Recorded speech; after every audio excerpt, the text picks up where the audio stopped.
சைரா, என் உயிரின் உயிரானவர்களே, happy Sunday. எல்லாரும் குடும்பத்தோட சந்தோஷமாக இருக்கக்கூடிய நாள். மனுஷனுக்கு வாரத்தில் ஒரு நாள் அவனுக்கு ரொம்ப இம்பார்ட்டன்ட். அந்த ஒரு நாளில் அவன் எந்த அளவுக்கு மைண்டையும் பாடியையும் ரிலாக்ஸ் பண்ணிக்கிறானோ, அடுத்த 6 நாட்கள் அவனுக்கு ஒரு பூஸ்ட்டு கிடைச்ச மாதிரி. ஆனால் பெரும்பாலான வீட்டில் சண்டே அப்படின்றது சண்டையாகவே போயிடுது இந்த ஞாயிற்றுக்கிழமை. ஏன்னா குடும்பத்தோட ஒன்றா உட்காந்து சாப்பிட்றத மறந்தோம். எல்லாரும் ஒன்றா சேர்ந்து பார்ப்பதோ ஒரு பெரிய விஷயமா போயிடுச்சு. 3 வேளையில் ஒரு வேளையாவது எல்லாரும் ஒன்றா உட்காந்து சாப்பிடணும் அப்படின்ற ஒரு பழக்கத்தை நாம் பழக முயற்சிகள் செய்யணும். அதுக்கு நீங்கள் நிச்சயமாக போராடணும். குடும்பத்தில் அன்பும் குடும்பத்தில் அமைதியும் இல்லை அப்படின்னா ஒரு மனுஷனால் எதையுமே சாதிக்க முடியாது. நிறைய பேருக்கு இந்த சண்டே சந்தோஷமாக இருக்கும், சில பேருக்கு இந்த சண்டே ரொம்ப கஷ்டமாக இருக்கும். ஏன்னா நிறைய பேர் பிரிஞ்சும் வாழ்ந்துக்கிட்டு இருக்காங்க நம்ம அன்பே சாய் குடும்பத்தில். அவங்களுக்கு ஒரு விஷயத்தை நான் சொல்லணும். பிரிந்தவர்கள் சேருவார்களா சேர மாட்டார்களா அப்படின்னு நிறைய கேள்வி, நிறைய சந்தேகம் நிறைய சாய்ராமுக்கு இருக்குது. நிச்சயமாக ஒரு விஷயத்த நான் சொல்கிறேன், இதை சந்தேகம் இல்லாமல் கேட்டுக்கோங்க, அதன்படி நடந்துக்கோங்க. உங்கள் விருப்பம் கடவுளுடைய விருப்பம் அப்படின்றதுல 100% நீங்கள் நம்புங்க. உங்களை விட்டுட்டு ஒருத்தவங்க பிரிஞ்சிருக்காங்கன்னா ஐயோ பிரிஞ்சிட்டாங்களே அப்படின்னு சொல்லாதீங்க. இன்னும் கொஞ்ச நாளில் திரும்பி வந்துடுவாங்க அப்படின்னு நினைங்க.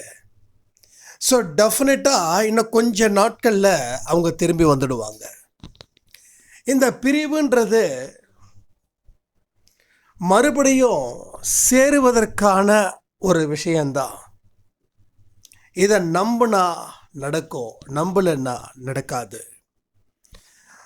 நம்ம மனசக்தி அப்படின்றது ரொம்ப வினோதமானது.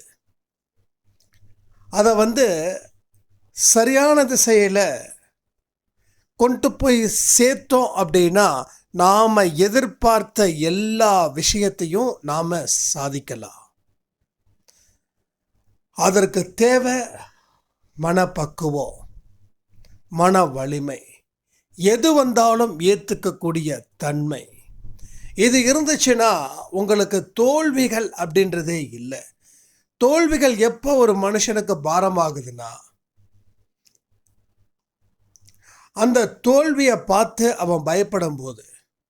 ஆனால் தோல்வி எப்போ அவனுக்கு பாரமே இல்லாமல் கேஷுவலாக அவன் எடுத்துக்கிறான் அப்படின்னா அவனுடைய தோல்விகளை பார்த்து வாழ்க்கையில் இதுவும் ஒரு பார்ட்டு கடந்து போயிடும் அப்படின்னு நினைக்கிறவனுக்கு அந்த தோல்வி அப்படின்றது ஒரு ஜஸ்ட் ஒரு ஃப்ரெண்டு மாதிரி. நம்ம பகைவனை கிட்ட வச்சுக்கிட்டா எதையுமே உருப்படியாக செய்ய முடியாது. ஏன்னா அவன் ஏதாவது தொல்லை பண்ணிக்கிட்டே இருப்பான், அவன் பயப்படுத்திக்கிட்டே இருப்பான். நம்மளுடைய வளர்ச்சி அவனுக்கு பிடிக்காது. நம்மளோட அத்தனை நல்ல விஷயத்தையும் அவன் வெறுப்பான். ஆனால் ஒரு நண்பனை கூட வச்சுக்கிட்டா நண்பன் நமக்காக உதவுவா, நமக்காக உயிரையும் கொடுப்பா. அப்போ தோல்வியை நீங்கள் நண்பனாக பார்த்துட்டிங்கன்னா அது உங்களுக்கு ஒரு உயிர். ஆனால் தோல்வியை நீங்கள் பகைவனாக பார்த்துட்டா அது உங்களுக்கு ஒரு யமன். ஸோ யமன் வேணுமா இல்லை உயிர் வேணுமா, இதை யோசிச்சு பாருங்க. அப்போ தோல்விகள் இது இப்போ வந்திருக்கிறது வெறும் தற்காலிகம், இது நிரந்தரம் இல்லை. ஆனால் இந்த தற்காலிக தோல்விகள் தொடர்ந்து வந்துச்சுன்னா அது நிரந்தரமாக போயிடும். நிறைய பேர் பிரிஞ்ச வாழ்ந்துக்கிட்டு இருக்கீங்க இல்லையா? அப்போது உங்களுடைய சொத்து அப்படின்றது உங்கள் பிரிஞ்சவங்க இருக்கலாம். ஆனால் அந்த சொத்து எப்பன்னா அவங்க வேற ஒரு துணையை தேடாமல் இருந்தால் மட்டுமே அவர்கள் உங்களது சொத்து.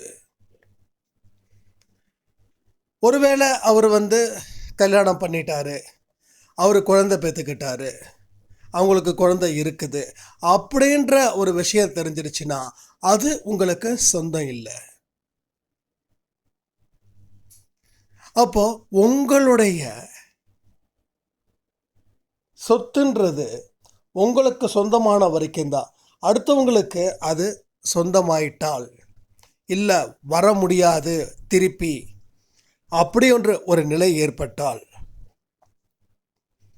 நீங்கள் அதை மறக்கிறத தாண்டி அதை தாண்டின எந்த விஷயத்தை செஞ்சாலும் உங்கள் வாழ்க்கை கெட்டு போயிடும். ஸோ பிரிந்தவர்கள் சேருவார்களா? நிறைய கேள்விகளுக்கு உண்டான பதில்கள் சேருவதும் சேராததும் காலத்தை பொறுத்தது. ரெண்டாவது, பிரிந்தவர்களோட மனநிலையை பொறுத்தது. பிரிந்தவர்கள் தனக்குன்னு ஒரு வாழ்க்கையை அமைச்சுக்கிட்டாங்கன்னா நம்ம மறுபடியும் அவங்க வாழ்க்கையில் தலையிடக்கூடாது. அது கடவுளுக்கு பிடிக்காத ஒரு விஷயம். அதே மாதிரி அவங்கள கேவலப்படுத்தவும் கூடாது, அசிங்கப்படுத்தவும் கூடாது. 10 பேர்கிட்ட சொல்லி இவங்க இப்படி அப்படி அதை சொல்லவும் கூடாது. அவங்க மேலே வெறுப்பும் இருக்கக்கூடாது. வெறுப்பை காட்டவும் கூடாது, வெறுப்பு வைக்கவும் கூடாது, வெறுப்பை வளர்க்கவும் கூடாது. எங்கே இருந்தாலும் நல்லா இருக்கட்டும். இந்த மாதிரியான குணாதிசயங்கள் உங்களுக்கு இருந்துச்சுன்னா உங்களை வாழ்க்கையில் வெல்ல யாராலையும் முடியாது, எவனாலையும் முடியாது. அப்போ நீங்கள் எடுத்து வைக்கிற ஒவ்வொரு விஷயமும் உங்கள் வாழ்க்கையில் மென்மேலும் முன்னேற்றத்தை மட்டும் கொடுக்கும். அதை நல்லா புரிஞ்சுக்கோங்க. அப்போது பிரிந்தவர்கள் இன்னமும் உங்களுக்கு சொந்தம் அப்படின்னா அவங்கள எப்படி நம்மக்கிட்ட கொண்டு வர்றது, அதுக்கு எந்த மாதிரியான பிரார்த்தனைகள் இல்லை என்ன விஷயங்களை நான் செய்வது அப்படின்றத பற்றி இப்போ நம்ம பார்க்க போகிறோம். முதல் விஷயம், கண்டிப்பாக நம்ம விட்டு பிரிஞ்சு போனவங்க டெஃபினட்டாக திரும்பி வருவாங்க. இந்த நம்பிக்கை வைக்கணும். அவங்க மேலே உங்களுக்கு எந்த விதமான கோபமும் வெறுப்பும் இருக்கக்கூடாது. இப்போ நம்ம நினைக்கிறோம், பிரிஞ்சு போயிட்டாரே நம்ம எப்படி வாழ்வது அப்படின்னு நீங்கள் நினைக்கும் போது கூடவே அவர் மேலே ஒரு கோபமும் வெறுப்பும் வரும். அந்த கோபமும் வெறுப்பும் வந்துடுச்சுன்னா நல்லா புரிஞ்சுக்கோங்க, அவர் மறுபடியும் வரமாட்டார். நான் எப்படி வாழ்வதுன்ற கேள்விக்கு தான் உங்களுக்கு அவர் மேலே கோபம் வரும். இப்படி என்னை ஏமாற்றிட்டானுங்க, இப்படி என்னை ஏமாற்றிட்டாங்களே, நான் என்ன செய்கிறது, யாருக்கிட்ட போய் முறையிடுறது, நான் மீதி இருக்கிற வாழ்க்கையை எப்படி கழிக்கிறது, என்னோட வாழ்க்கைக்கு என்ன ஒரு கேள்விக்குறி, பதிலே இல்லாத ஒரு கேள்வி. பதிலே இல்லாத கேள்வி எப்படி அர்த்தம் இல்லாமல் இருக்குமோ அதே மாதிரி என்னுடைய வாழ்க்கையிலையும் கேள்விக்குறிகளா.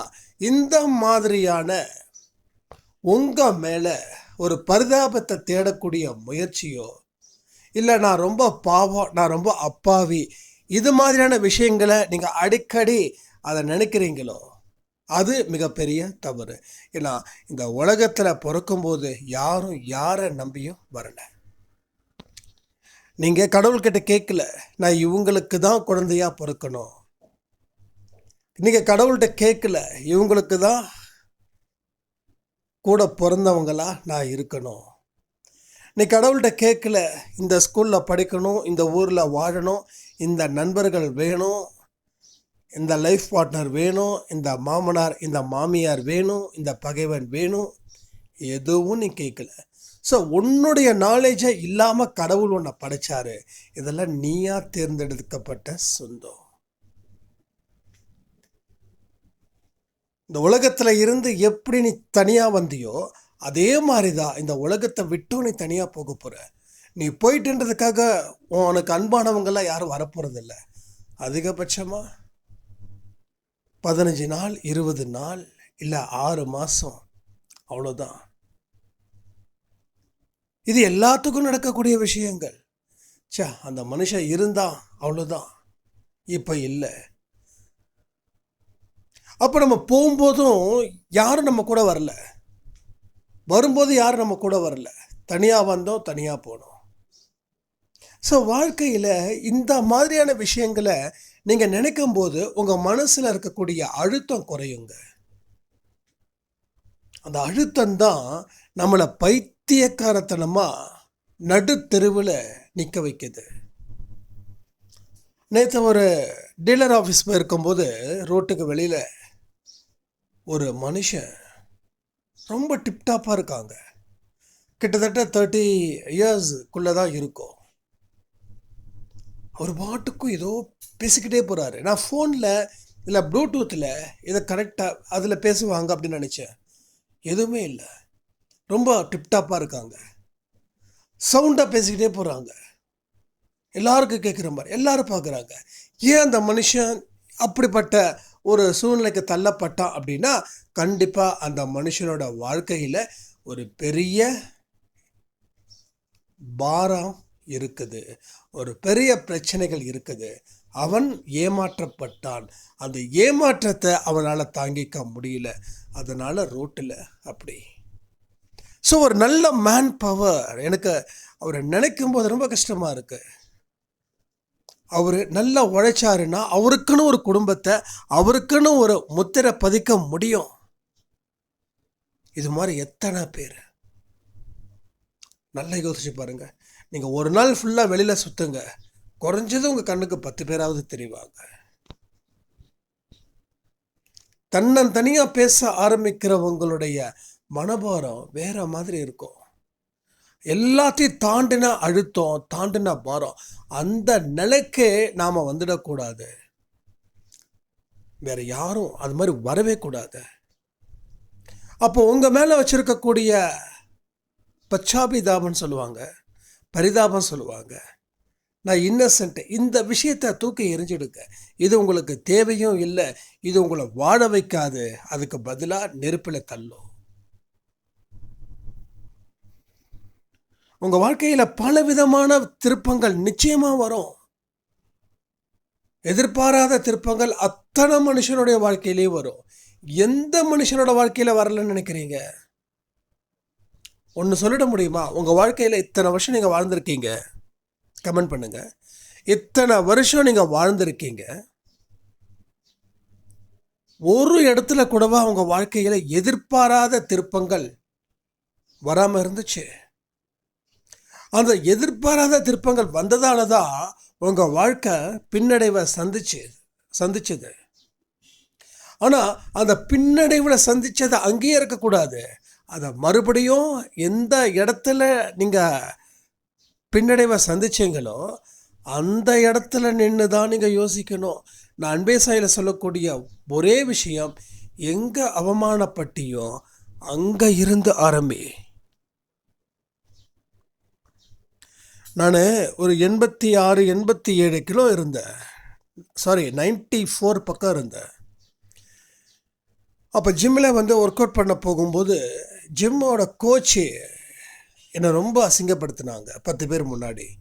உங்களெல்லாம் யாருக்குங்க ஜிம்மு? ஆனால் முதலாளி வேறு, கோச்சு வேறு. ஏன்னா முதலாளிக்கு பிஸ்னஸ் முக்கியம்னு சொல்லி அவர் எல்லாருக்கிட்டையும் அன்பாக பேசுவார். கோச்சு, இவனுக்கெல்லாம் ட்ரைனிங் கொடுக்கணுமா? இந்த மாதிரி ஒரு மைண்ட் செட்டு இருக்கிறவர்.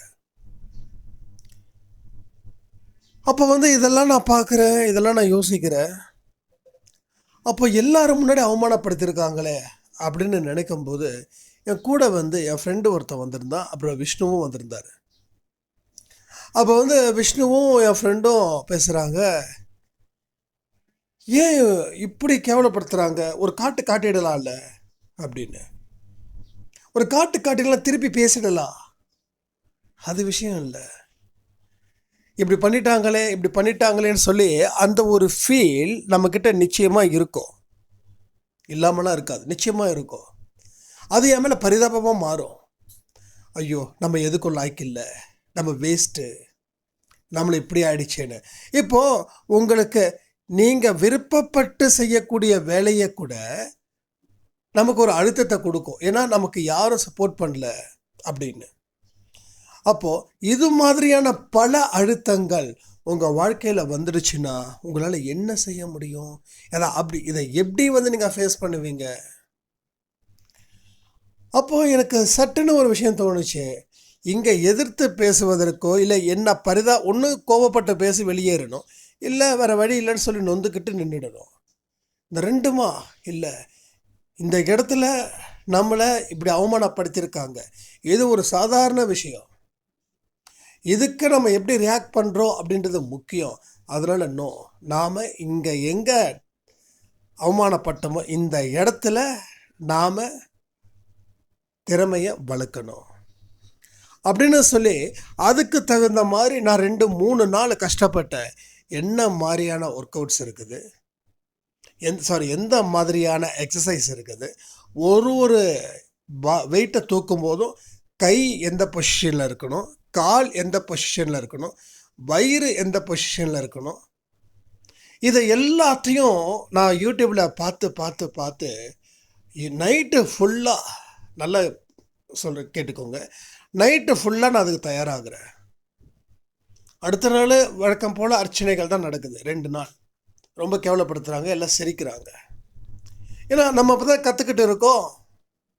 அடுத்த 4வது நாள் ஐ திங்க் 1 வாரம் கூட வச்சுக்கலாமே, அடுத்த வாரம் என்ன ஒர்க் அவுட் அப்படின்னு சொல்லி கோச்சுக்கிட்டு கேட்கும்போது ஒரு மாதிரி வெறுப்பாக பேசினார். இது மாதிரி செஸ்ட் ஒர்க் அவுட் போடுங்க அப்படின்னு. நம்ம ஆல்ரெடி 3 நாள் 4 நாள் யூடியூப்பில் அந்த வீடியோஸ்லாம் பார்த்து எப்படி பண்ணணும், எங்கே பண்ணணும், இதெல்லாம் தெரிஞ்சுக்கிட்டு அதுக்கு தகுந்த மாதிரி அவர் சொன்னது எனக்கு புரிஞ்சது, நான் செஞ்சேன். அவர் அங்கே இருந்து பார்த்து பரவாயில்லையே நல்லா ஒர்க் அவுட் பண்ணுறீங்களே அப்படின்னாரு. அதுக்கப்புறமா கோச் சொல்கிறாரு, சந்தோஷ் நீங்கள் என் கூட ஒர்க் அவுட் பண்ணுங்கள், எனக்கு கம்பெனி கொடுங்க அப்படின்னு. ஒரு கோச் யார் கூட ஒர்க் அவுட் பண்ணுவாங்கன்னா, யாருக்கு அந்த இன்ட்ரெஸ்ட் இருக்கோ அவங்க கூட தான் ஒர்க் அவுட் பண்ணுவாங்க. ட்ரைனிங் கொடுக்கறதுன்றது வேற, அவரும் ஒர்க் அவுட் பண்ணணும்ல.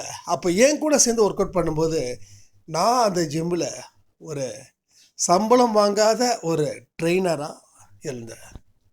காலையிலையோ சாயந்தரமோ 2 வேளை ஜிம்முக்கு போவேன். காலையில் 7 மணிக்கு போனேன்னா 9 மணிக்கு வருவேன், சாயந்தரம் 5 மணிக்கு போனேன்னா நைட்டு 9 வரைக்கும் வருவேன். அப்போ சட்டுன்னு எல்லாமே சூப்பராச்சு. இதை ஏன் சொல்கிற, எங்கே அவமானப்பட்டியோ அங்கே தேடு, அதுக்கு தான் உனக்கு வாழ்க்கை. நீ அவமானப்பட்ட இடத்த விட்டுட்டு போயிட்டேன்னா நீ பயந்து போகிற. நாளைக்கு ஃப்யூச்சரில் இதை தான் நீ முடிவு பண்ணுவ. இந்த இடம் தோத்துட்டோமா, இந்த இடத்த விட்டு போயிடு. அந்த இடத்துல நிற்கிறியா, அங்கேயும் தோத்துட்டியா, அந்த இடத்த விட்டு போயிடு. ஸோ இது மாதிரி அதே மாதிரி எனக்கு ஒரு பர்சனல் இஷ்யூஸும் நடந்தது. ஒரு பெரிய பிரச்சனை 2 வருஷத்துக்கு முன்னாடி. அப்போ இந்த வீட்டை மாற்றிடலாமா, ஊரை மாற்றிடலாமா அப்படின்னு சொல்லி நிறைய பேர் சஜஷன் கொடுத்தாங்க. வேண்டாம், வீட்டை மாற்றுறதாலேயோ ஊரை மாற்றுறதாலேயோ எதுவும் ஆக போகிறது இல்லை. அப்போ நாளைக்கு வேற ஒரு வீட்டுக்கு குடி போனால் கூட அங்கேயும் ஒரு மாதிரி பிரச்சனைகள் வந்துச்சுன்னா, ஒருவேளை சொந்த வீடு வச்சிருந்து நமக்கு அங்கே பிரச்சனை வந்துச்சுன்னா அதை விட்டுட்டு போயிட முடியுமா? ஸோ மனசு தான் காரணமே தவிர இடம் காரணம் இல்லை. நீ எங்கே உனக்கு வாழ்க்கை தோத்துதோ அதுதான் உன் இடம். அப்போது வீட்டை மாற்ற வேண்டிய அவசியம் இல்லை, ஆஃபீஸை மாற்ற வேண்டிய அவசியம் இல்லை, ஊரை மாற்ற வேண்டிய அவசியம் இல்லை. அதே இடத்துல நின்னாதாங்க ஜெயிக்க முடியும். அதுதான் கடவுள் மேலே வைக்கிற நம்பிக்கைன்றது. நீங்கள் கடவுள் மேலே நம்பிக்கை வச்சிங்கன்னா அவமானப்பட்ட இடத்த சீக்கிரமாக அதை விட்டுட்டு போகணும்னு நினைக்க மாட்டீங்க. எனக்கு பழைய ஞாபகங்கள்லாம் வருதே, நான் என்ன பண்ணுறது, என்ன செய்யறது? நீங்கள் எங்கே போனாலும் பழைய ஞாபகங்கள் வரும். ஏன்னா மனசு தான் அதை சுமந்துருக்கு, இடமோ பொருளோ சுமக்கலை. அப்படியே அது இடமோ பொருளோ உங்களுக்கு சில விஷயத்தை ஞாபகப்படுத்தினாலும் உங்கள் வாழ்க்கையில் இனி நடக்கக்கூடிய விஷயத்தை பார்க்கும்போது அந்த விஷயங்கள் மறந்துடும். ஸோ நம்ம கட்டையில் போகிற வரைக்கும் நம்ம மனசில் இருக்கக்கூடிய பதிவுகளை என்றைக்கும் எதனாலையும் அழிக்க முடியாது. அந்த ஞாபகங்கள் நம்மளை அழிக்காமல் பார்த்துக்கிட்டு இருக்கிறது மட்டும்தான் நம்ம வேலையை தவிர பழசெல்லாம் மறக்கணும்னா சான்ஸே கிடையாது. என்னைக்கு பழசை மறந்து என்னைக்கு வாழ்க்கையை ஆரம்பிக்கிறது? போன ஜென்மத்தில் இருக்கிற விஷயம் கூட இப்போ நமக்கு நல்லா தெரியுது, என்ன நம்ம செஞ்சோம், என்ன பண்ணோன்னு. அப்போ இதுக்கு முன்னாடி வாழ்ந்த ஜென்மத்தில் கூட நம்ம சில விஷயத்த நம்ம தெரிஞ்சுக்கிட்டோம், புரிஞ்சுக்கிட்டோம், அறிஞ்சிக்கிட்டோம். அப்போ இந்த ஜென்மத்தில் இருக்கக்கூடிய விஷயத்த எதையுமே மறக்க முடியாது. ஸோ மறக்கிறதுக்கு வழி இருந்தால் மறக்கலாம், மறக்க முடியாது. அப்போ மறக்க முடியாத விஷயத்த நம்ம திருப்பி திருப்பி நினச்சா அது நம்ம சுமக்கிற ஒரு பெரிய பாரம். இந்த பாரம் தான் அன்றைக்கி அந்த ரோட்டில் அந்த ஒரு மனுஷன் தன்னந்தனியாக பேசிட்டு போனார். அப்போ உங்கள் மேலே பரிதாபத்தையும் பச்சாபதாபத்தையும் தேடும்போது தான் இதுக்கு சம்மந்தப்பட்டவங்க யாரோ அவங்க மேலே நமக்கு வெறுப்பு வரும். நம்மளை விட்டுட்டு பிரிஞ்சு போகிறாங்களா, போயிட்டாங்களா, வரமாட்டேன்னு கன்ஃபார்ம் ஆயிடுச்சா, நீங்கள் செய்ய வேண்டிய ஒரே விஷயம் என்ன தெரியுமா? ஒன்றே ஒன்று,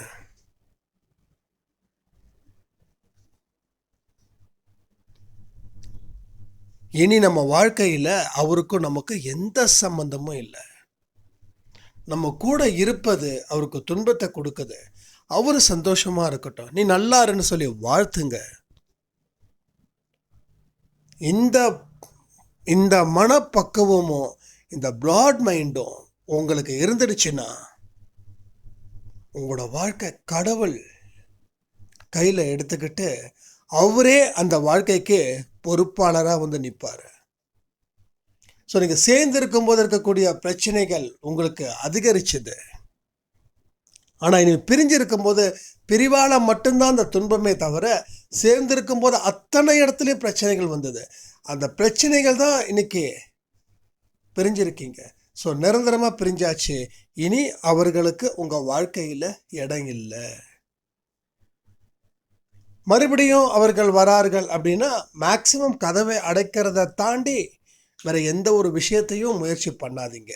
ஏன்னா இது என்ன ஆகும், மறுபடியும் 2-3 நாள் உங்ககிட்ட பேசுவாங்க, மறுபடியும் பேச மாட்டாங்க, மறுபடியும் உங்கள் நம்பரை பிளாக் பண்ணிடுவாங்க.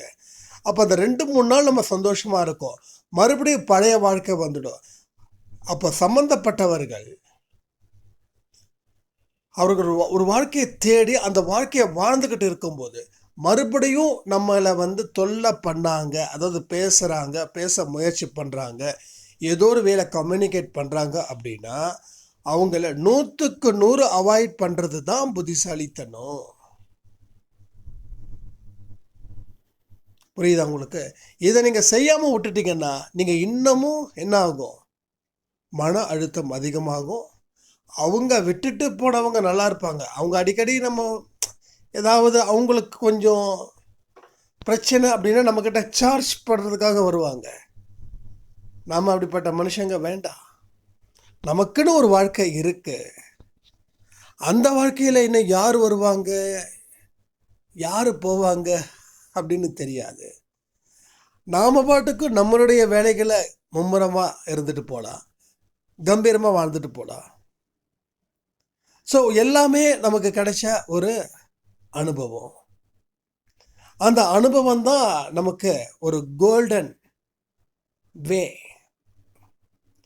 ஒவ்வொரு மனுஷனுக்கும் அனுபவம் இருக்கு பாருங்க. அந்த அனுபவத்தை அவன் மறக்காம அந்த அனுபவத்தை வச்சு அவன் வாழ்க்கையை வாழ ஆரம்பிச்சிட்டானா அவனை ஜெயிக்க யாராலையும் முடியாது. நாம தோற்பதற்கு காரணம் வருவாரா வரமாட்டாரா, சேருவோமா சேர மாட்டோமா, அவருக்கு ஒரு குடும்பம் இருந்தாலும் வந்தா பரவாயில்லையே, இப்போ நான் வந்தால் ஏற்றுப்பேன், கடவுளே அவர் அந்த குடும்பத்தை விட்டுட்டு வரணும், இதெல்லாம் நீங்கள் பிரார்த்தனை பண்ணக்கூடாது. நாம் யார், கடவுளோட குழந்தைங்க.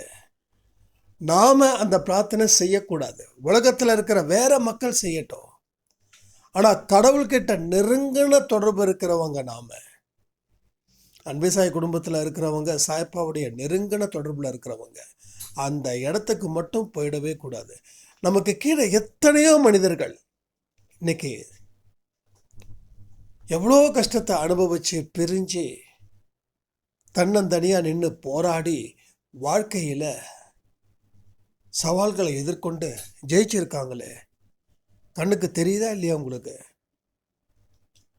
எப்பயுமே அவங்கள தான் நம்ம பார்க்கணும். இந்த இடத்துல இன்னொருத்தவங்கள பார்த்துடக்கூடாது. அதாவது நமக்கு மேலே ஒருத்தவங்க இருக்கிறாங்களே, அவங்க சந்தோஷமாக வாடுறாங்களே, இது 2 விதமான பாதிப்பை ஏற்படுத்தும். ஒன்று, அவங்க மேலே நம்ம நிச்சயமாக பொறாமைப்படுவோம். இன்னொன்று, நமக்கு எதுவுமே இல்லைன்னு சொல்லி நம்ம வருத்தப்படுவோம். இது 2மே ஒரு மனுஷனுக்கு அழிக்க வந்த ஒரு விஷக்கிருமி. பொறாமைப்படுறதும் தப்பு, நம்மளை நினச்சி நம்ம வருத்தப்படுறதும் தப்பு. இப்போ நீங்கள் என்ன எடுத்து வைப்பீங்க? ஒன்று, அவங்கள பார்த்துட்டு உங்களை பார்க்குறீங்க, இல்லை உங்களை பார்த்துட்டு அவங்கள பார்க்குறீங்க. வேற எதையுமே உருப்படியானதை பார்க்கல, உருப்படியானதை கேட்கல, உருப்படியானதை செய்யலை. இந்த நிலை தொடருச்சுன்னா உங்களை சம்மந்தப்படுத்தி 2-3 பேராவது இருப்பாங்க இல்லையா, அவங்க வாழ்க்கை என்ன ஆகிறது? நம்ம வாழ்க்கை சந்தோஷமாக இல்லைன்னா நம்ம அத்தனை பேரையும் நம்ம துக்கப்படுத்துகிறோம். இது சுயநலத்தோட முதலிடம். எல்லாத்தையும் விட்டுட்டு வெளியில் வாங்க.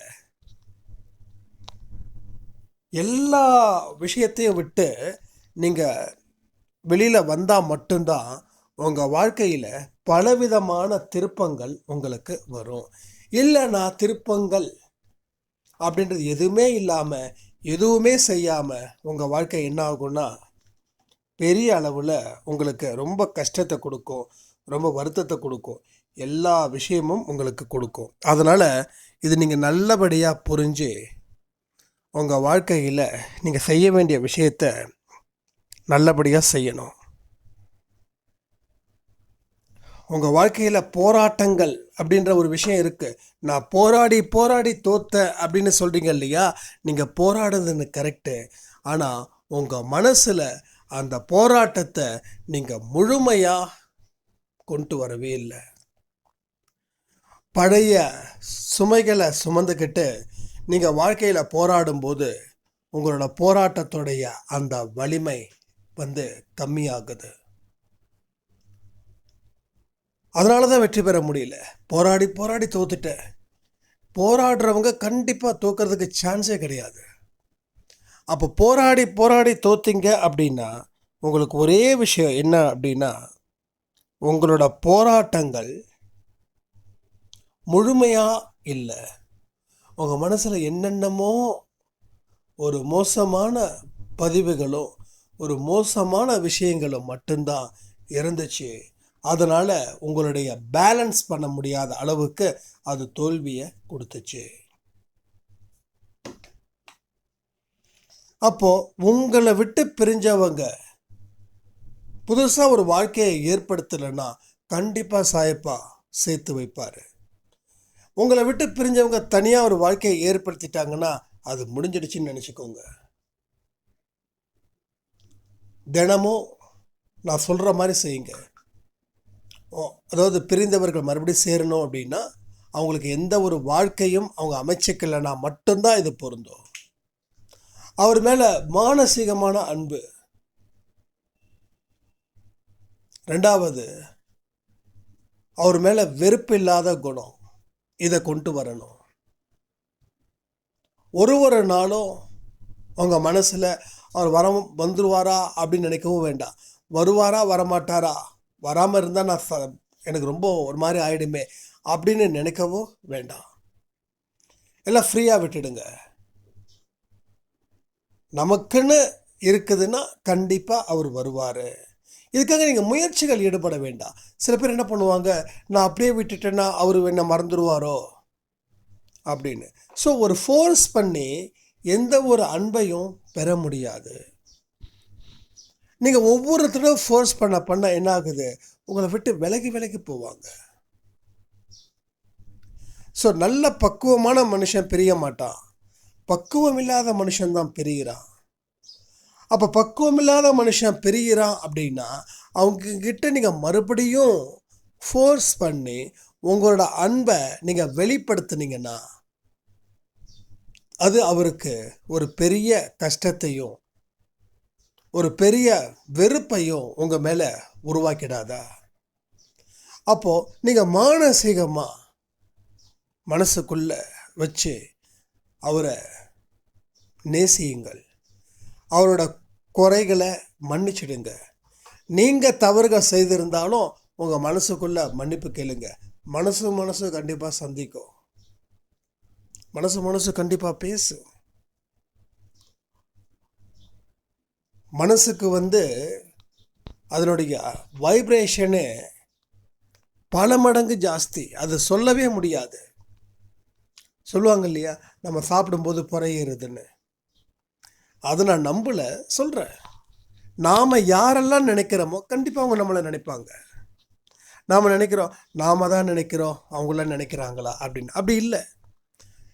ஒரு மனுஷனை நீங்கள் இன்றைக்கி மறக்க முடியல அப்படின்னா, நீங்கள் சேர்ந்து வாழ்ந்த வாழ்க்கையாக இருக்கலாம், இல்லை சேர்ந்து பேசின பேச்சுகளாக இருக்கலாம். அதுதான் சொல்கிறேனே, இந்த உடம்பு மண்ணுக்கு போகிற வரைக்கும் அதில் இருக்கக்கூடிய பதிவுகளை யாராலையும் அழிக்கவே முடியாது. ஏதாவது ஒரு விஷயங்கள் ஞாபகப்படுத்திட்டு தான் இருக்கும். ஸோ உங்களுக்கு ஞாபகப்படுத்துகிற மாதிரி உங்களை விட்டு பிரிஞ்சவங்களுக்கும் ஞாபகப்படுத்தும்.